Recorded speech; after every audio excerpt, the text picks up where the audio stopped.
What up, Dub? What's good with it, man? Man, you know I'm back in the 330, man. It's been a minute. What's happening with you, baby? What's happening with you? You already know. We right now we filming at my grandparents' house, the house that I grew up in, 531 Ravenna Avenue. Good times. Good times. We done had a lot, and the pool table ain't here no more. So Dub happy about that. Then I ain't whooping him on the pool table. But what he ain't telling you is I was spanking that ass the last 2 months, so he ain't got nothing coming. He used to do me in. I had a sprained wrist. I had a sprained wrist and tendonitis in my elbow. So that's what happened. Yeah. But what's happening, man? What's been good with you? Hey, man, I'm proud to see what you doing with these kids, man. That's major.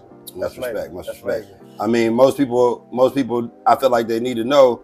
But that's what you told me the last time we were taping. You was telling me like, bro, I think that's your lane. I mean, I really put a lot into the kids, so it comes natural. But you know, I got kids like my guy Bryce Mueller, where 2012, 2013, he was one of my first kids that I worked with when I first came to Grand Rapids. Now he a grown man, he a head reffing in college, and it's funny, he hit me up the other day like, Coach, you know I got to get on the podcast. You know, we got to tell them about some of our stories. So it's when I start thinking about my content and the things that I do, I started thinking about a lot of my hard times, a lot of those hard times that I felt like, you know, was invisible. I'm starting to realize that, you know, all those kids that I was working with and all those hard times that we fought through, everything that we were doing, it was really me writing a testimony that now I get to show. You know, it's like preparing you for this right now. You know what I mean? Like and when I do this is only to big up everybody that I got love for, you know what I mean? So it's not something that's hard to do, but I know it's entertaining to everybody else because I want to display my relationships that I have with every person. You get what I'm saying? Like I want to show the many different facets of people that I deal with, and just show like me as a person that I really care about these things that I do on a daily basis. For sure. I was watching yours that you dropped the other day. Yeah. About just showing appreciation. You know what I mean? Like, and I like, because me and you had a talk, and I like how you framed it. When you're like, when you were talking about, this is not somebody that's trying to do something for you to get something from you. This is somebody that just wants to see you in a better place. You know what I mean? Because it's crazy. It's like I heard somebody talking, I don't know if it was a comedian, where he was like, somebody asked you to borrow $20 and you let them borrow $20. And then when you go to ask for your money, they get angry. And then it's like, and then when they give you your money, like, man, take your funky ass $20. And he's like, it wasn't funky when I gave it to you. You get what I'm saying? So it's like the worst thing. And I've had many situations where, you know, you thinking that you're bringing somebody peace. You think that you're looking at avoiding somebody's life, and you don't want anything from that. You just don't want that person to keep suffering from the same thing they're suffering from. And you give it to them. That's called love. You give it to them, but you genuinely give it to them. You're not looking for anything in return. And let's just say you do something that nobody has ever done for them. And it's not like, and I always got to go back to what you were saying. This is not a situation where you were looking for something in return, and then that person turns around and say, well, I didn't ask you to do that. And it's like, well, you didn't ask me not to do it either. You get what I'm saying? So can you expand a little bit for the people that, you know, might know me, but might not know you? Can you expand on what you were on that day? Like, because you literally went out on the back porch, which was fly, you know, you got the fly little furniture or whatever, you know what I'm saying? You had the sunglasses up. But what was on your mind that day? Like, what brought that to you? Or do you feel like this is something that we need to bring out on a platform like this more and more to really get people to understand? Like, we're not saying that you got to do things for other people, but it's somewhat of an obligation to show up for people who show up for you. What made me go out there to do that was, one, if you don't know, you will get to know that I'm all about peace. Yeah. I'm all about love. I'm all about just becoming a better version of whoever the negative version of yourself was.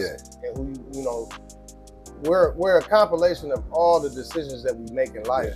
And not just us, our parents and our grandparents and our great-grandparents and our great-great-grandparents. Exactly. So one thing that I was taught from all those people that you just mentioned was appreciation. Yeah, you gotta be. And when you go out of your way to do things for people, genuinely do things for people. Like I said, no agendas, no nothing. And then the appreciation is not, it's just not there. When it's not there, and like I said, I'm not a person who wants you, if I give you $1,000 and I know you down bad and I know I got it. Mm-hmm. And I'm like, if I ask for this back or I give you a time for this back, that's gonna put pressure on you. Yeah. Don't worry about I'm not giving you a loan. Yeah. I'm not giving you a loan. Yeah, don't worry about giving you a donation. Yeah, don't worry about giving that back.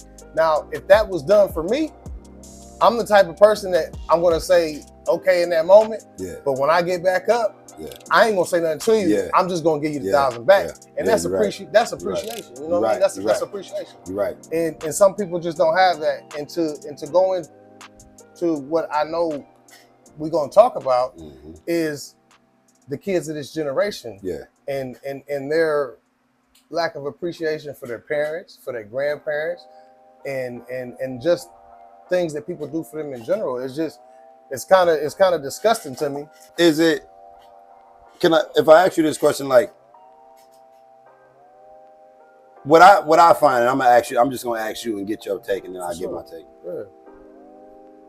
Do you feel it's like you almost are already regretting what this person is gonna go through when they get in real life and they realize that what you didn't appreciate then and what was being done for you, now you get out here and you on your own, or you're in a situation where you've taken from somebody so much they have nothing left to give you, and now you got to actually deal with your own stuff.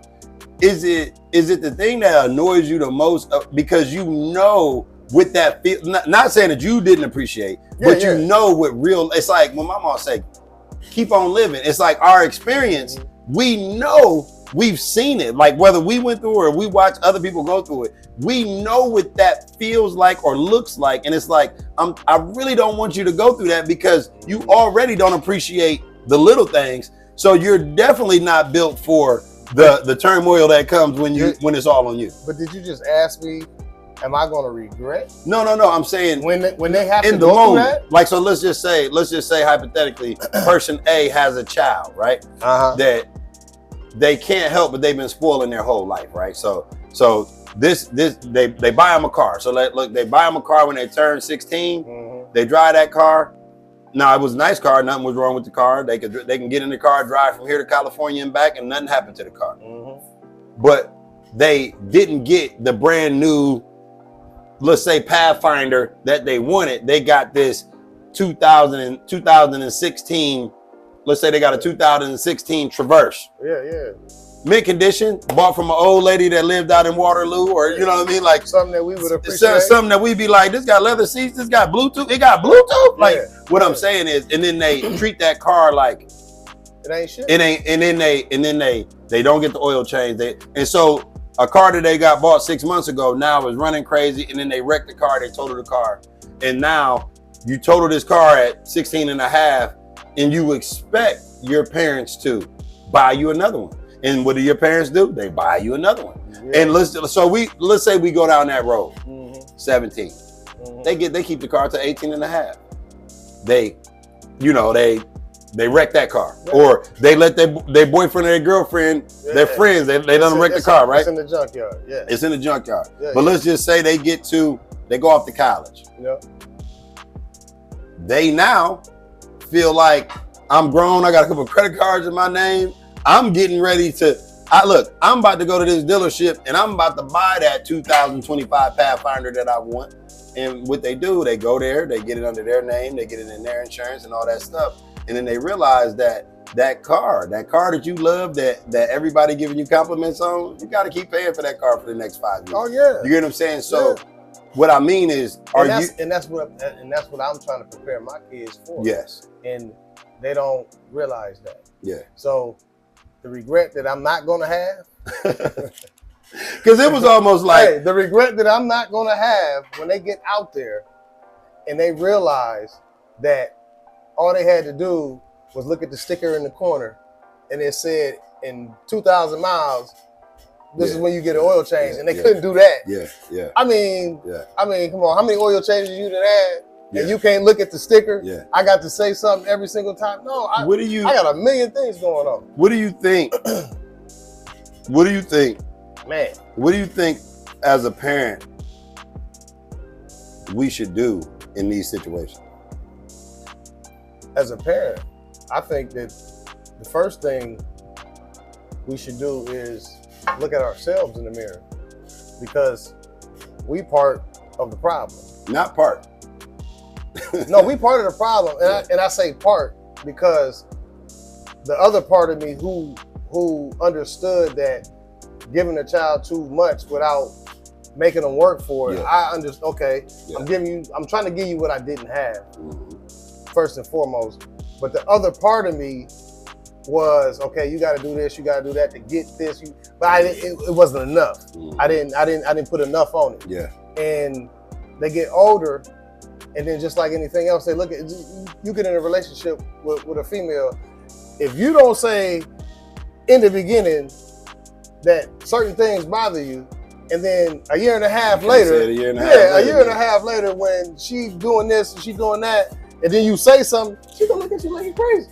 You made a nonverbal. Like you signed a nonverbal contract, and that's what parents are doing nowadays, and that's the first place that they need to look, because these kids, they're learning it, like you said, nonverbal contracts is what we signing with these kids, and that's just the beginning stages of it. But I was always a parent that from the beginning of time, and you're gonna keep hearing this in every video: discipline, discipline, discipline, morals, values, appreciation.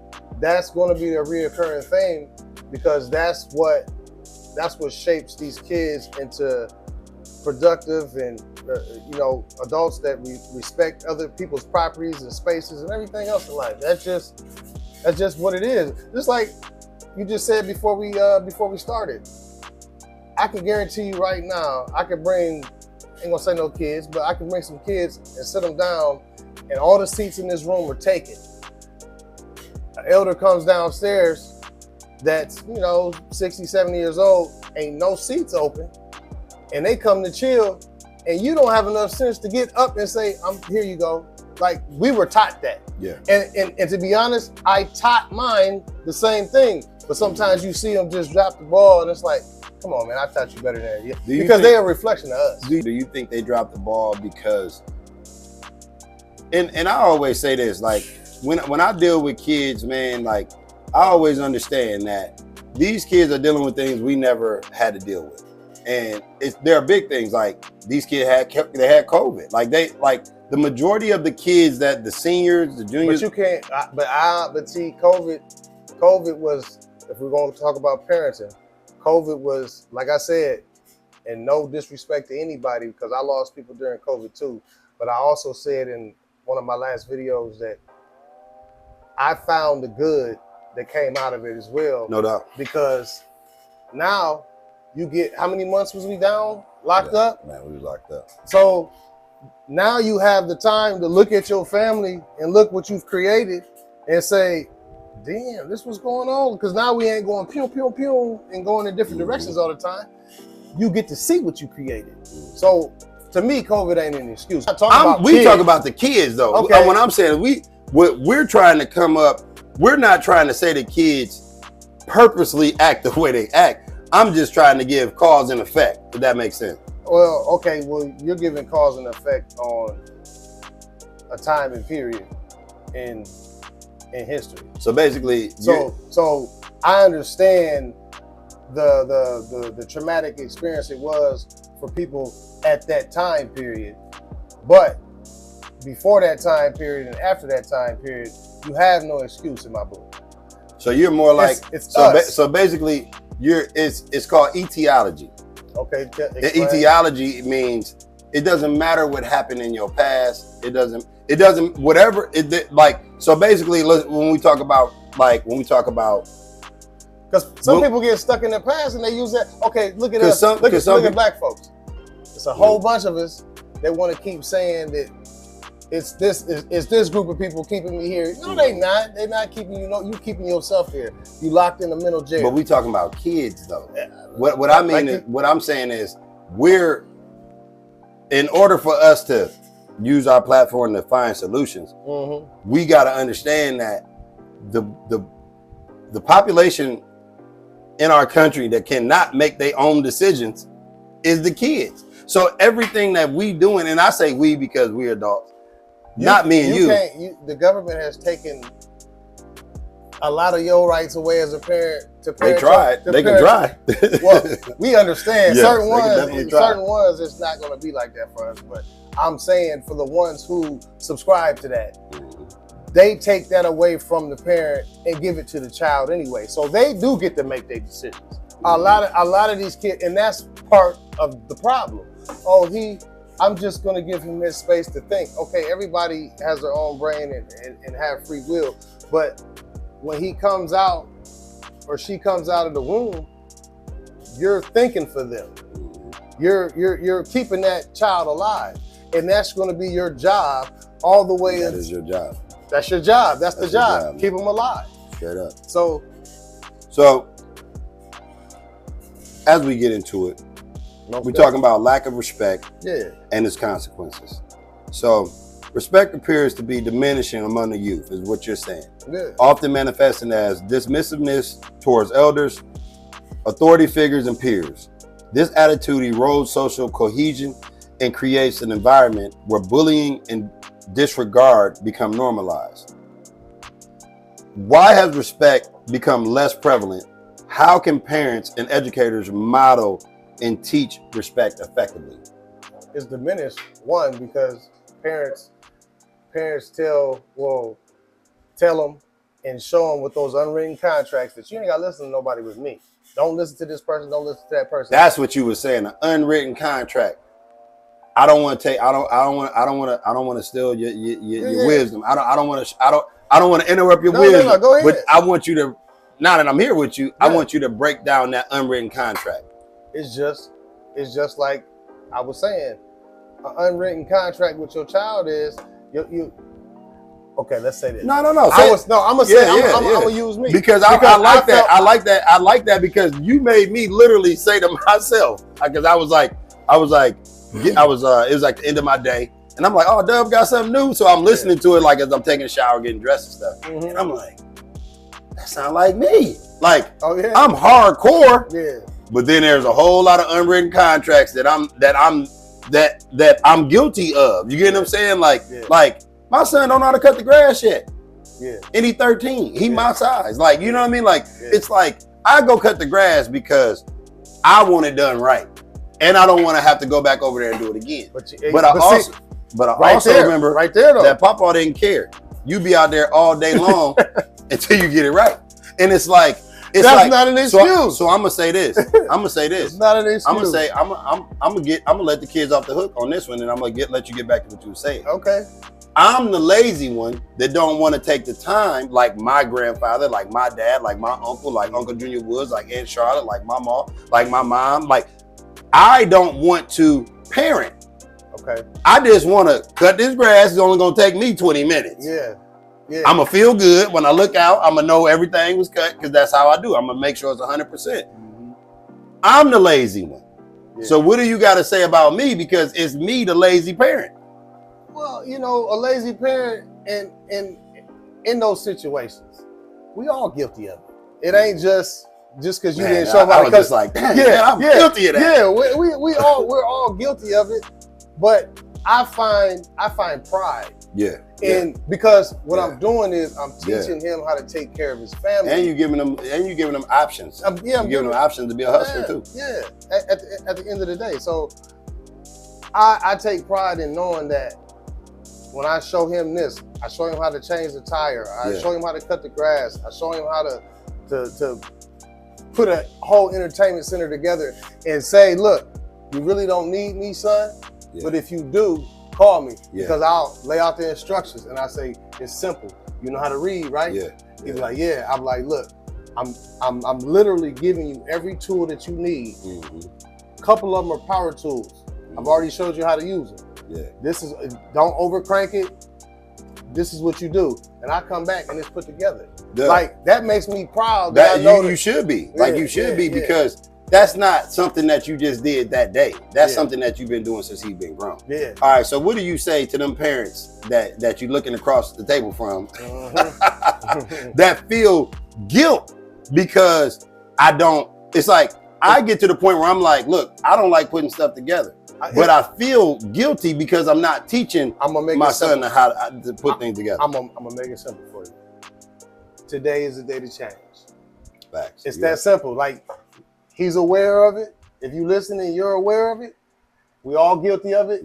Today is the change. I'm just not afraid to tell you when I'm wrong. That's what I'm saying. You know what I mean? But see, some parents don't want to look at themselves in the mirror. You got to. And say that he liked this, she liked this because of me.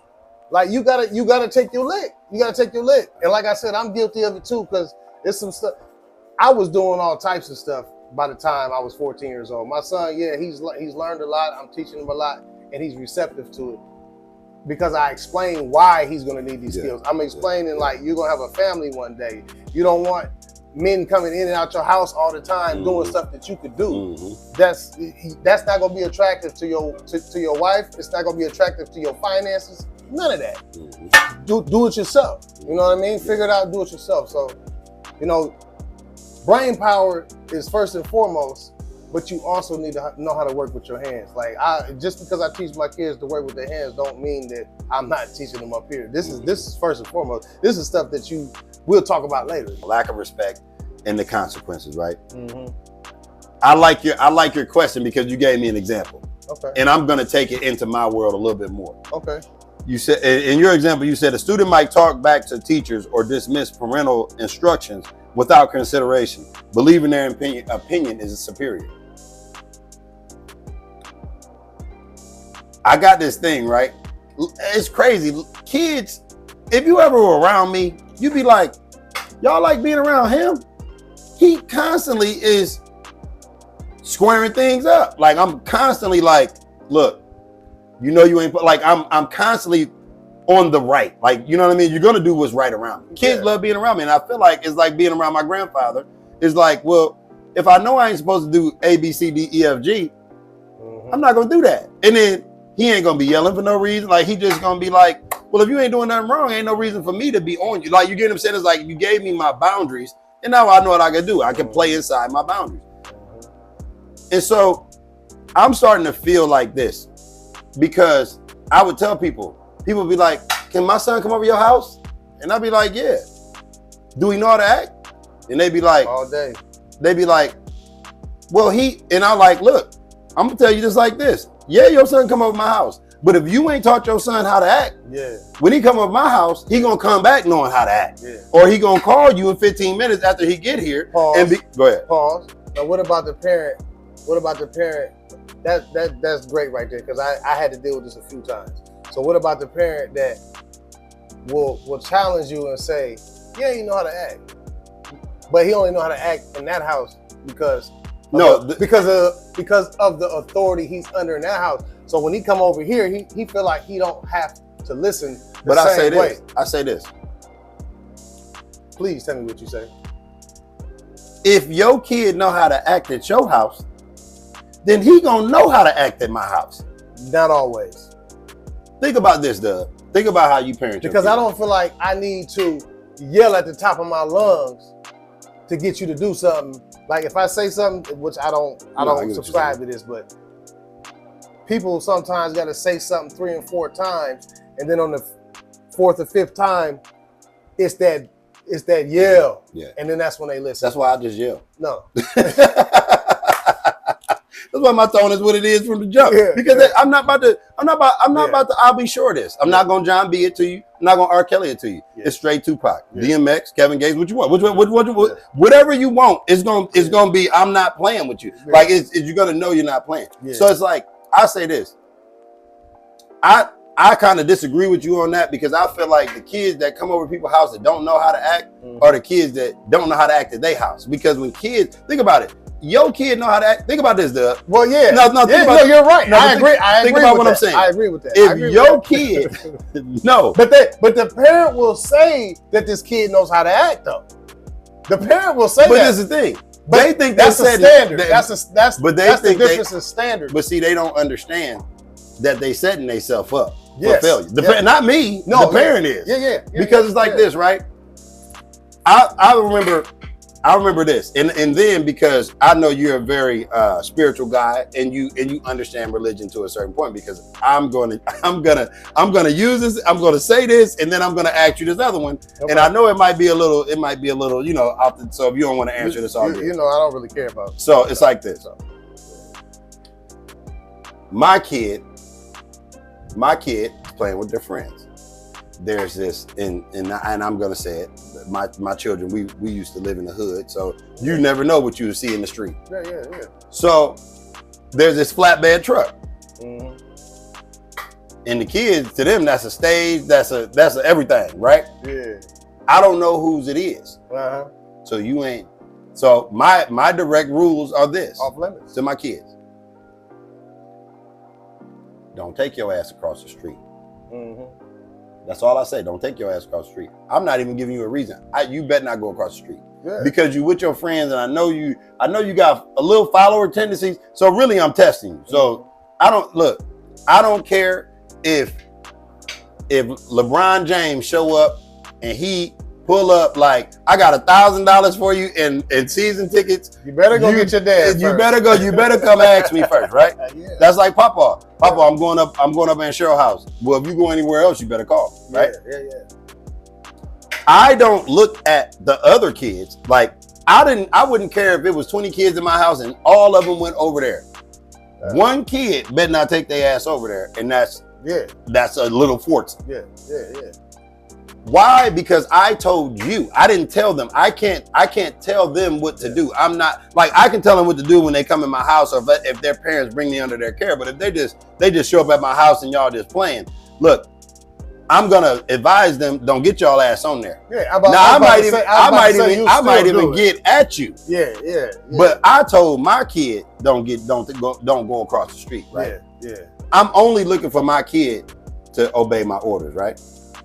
So now, and you agree that if I tell you don't do it, you better not do it. And I don't care who did it. Okay. I don't care if your mama come along and say that you can go. No, you better be like, Mom, you gotta talk to Dad. You're gonna get the double up if you go on and do that, because now you didn't went across what I didn't say and played your mom too. So I got a question for you. Yeah.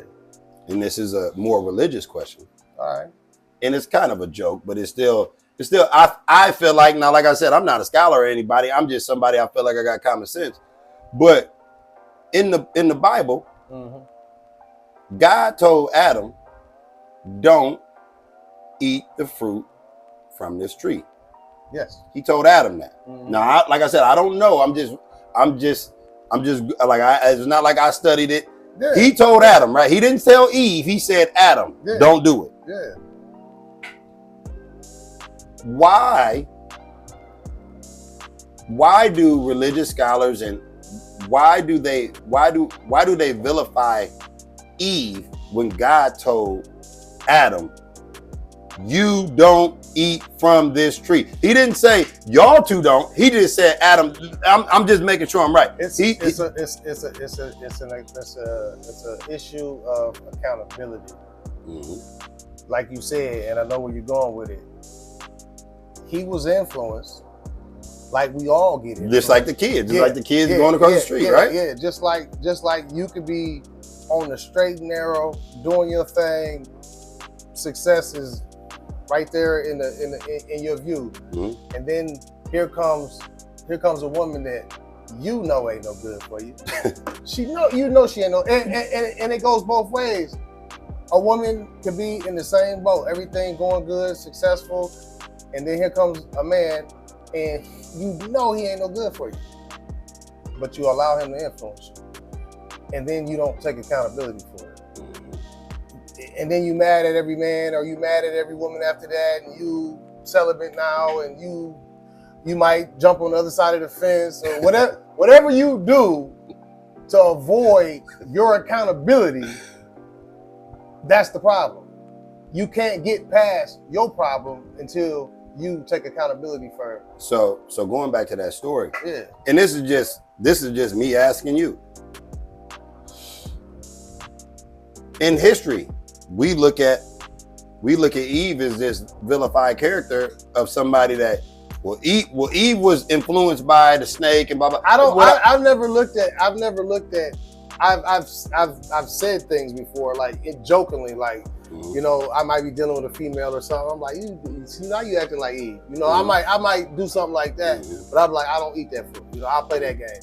But at the end of the day, when I became mature and became a man, he had clear instructions. Yes. So whatever happened after that is on him. On him, right? And that's how that went. So when I heard that story, the first thing I thought about was my grandfather. Like, he didn't say that my friends couldn't go uptown. He said, I bet not take my little ass off the avenue. So when we got to the corner of Ravenna Avenue, I got to wave by because I ain't supposed to go. I couldn't I couldn't get out the front yard. The whole neighborhood would be sitting in front of my house, riding bikes, pointing, you can't come out the yard. You know, I'm sitting there, I'm running back and forth in the yard, but guess what? I never crossed that invisible line. And basically what I'm trying to do is really get an understanding of who are we going to hold accountable? We got to hold, like, so when it comes to the kids, and I'm not letting the kids off the channel. Like, I was about to say. No, never. Because they may not understand at certain ages, they may not understand. And see, this is another thing. I'll have my son look up definitions and I need to do it more. But he'll be like, what does that mean? And I'll be like, look it up. And then I'll be there present with him. And then I'll be like, read it to him. That's part of the disconnect right there. They may not know what accountability means. So how they gonna know what it look like?